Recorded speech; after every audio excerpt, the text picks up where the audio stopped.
ကိုရင်တို့2026ခုနှစ်မတ်လ12ရက်နေ့မှာ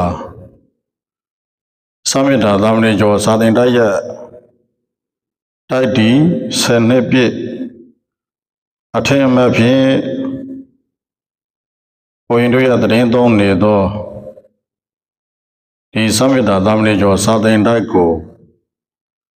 ယခုလို10နှစ်တိုင်သာသနာလောက်ကိုဆွမ်းဆွမ်းတမန်ကြိုးစားအားထုတ်နိုင်ဖို့စတင်တည်ထောင်ခဲ့ခြင်းမှာချမှတ်ခဲ့သောအချက်10ချက်ကိုတစ်ခုချင်းစီ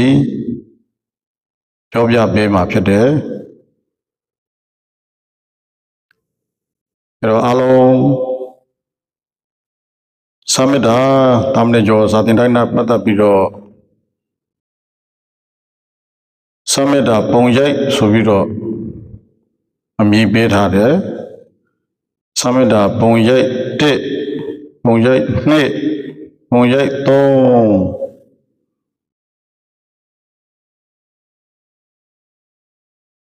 ခုကတော့စာမေတ္တာပုံရိပ်1နဲ့ပတ်သက်ပြီးတော့အချက်10ချက်ကိုအားလုံးပြိုင်တူတစ်ခေါက်လောက်ဖတ်ကြည့်ကြအောင်စာမေတ္တာပုံရိပ်1ဤလောဒတ်များနှင့်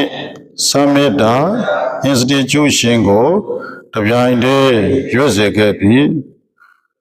ဒွေသောနာဂတ်ကိုရည်ရွယ်၍မတူညီသောသူများနှင့်တူညီသောခေါင်းစဉ်တစ်ခုအောက်တွင်စာမေတ္တာကိုစတင်ဖွဲ့စည်းခြင်းနိဗ္ဗာန်အကူအညီဖြင့်သာသနာအလုပ်ကိုကျေးဇူးပြုခြင်း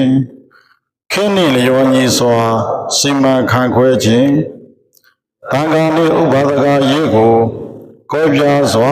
နားလည်နိုင်သောဥပထာကအဖွဲ့ကိုဖွဲ့စည်းခြင်းယောဝတ္ထုထ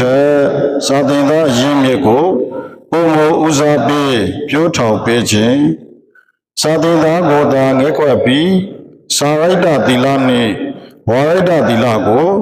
ဘယ်ရည်စွာတည်ဆောက်ခြင်းအတ္တပညာနှင့်အသိပညာကိုတပြိုင်တည်းပေးစွမ်းနိုင်သောသင်ကြားနည်းကိုအခြေပြု၍ပြုစုပြောထောင်ခြင်းဝိသလေးပါးနှင့်စီလျော်စွာဆက်ဆံခြင်းအလုံးနှင့်ကိုင်ငင်သောဟောရေးပြောရေးဖြင့်ဓမ္မကိုမျှဝေခြင်းလူတွေထက်မြင့်မြတ်သောယဟန်တစ်ပါး၏မျိုးသားရေးစံတို့ကိုတပြိုင်တည်းဖြစ်စေခြင်း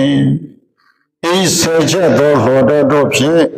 စာမေတ္တာ institution ကို2016ခုနှစ်မှစတင်၍တပြိုင်တည်းရွတ်စေခဲ့ပါသည်2026ခုနှစ်မတ်လ12ရက်နေ့တွင်10နှစ်ပြည့်မှာဖြစ်ပါတယ်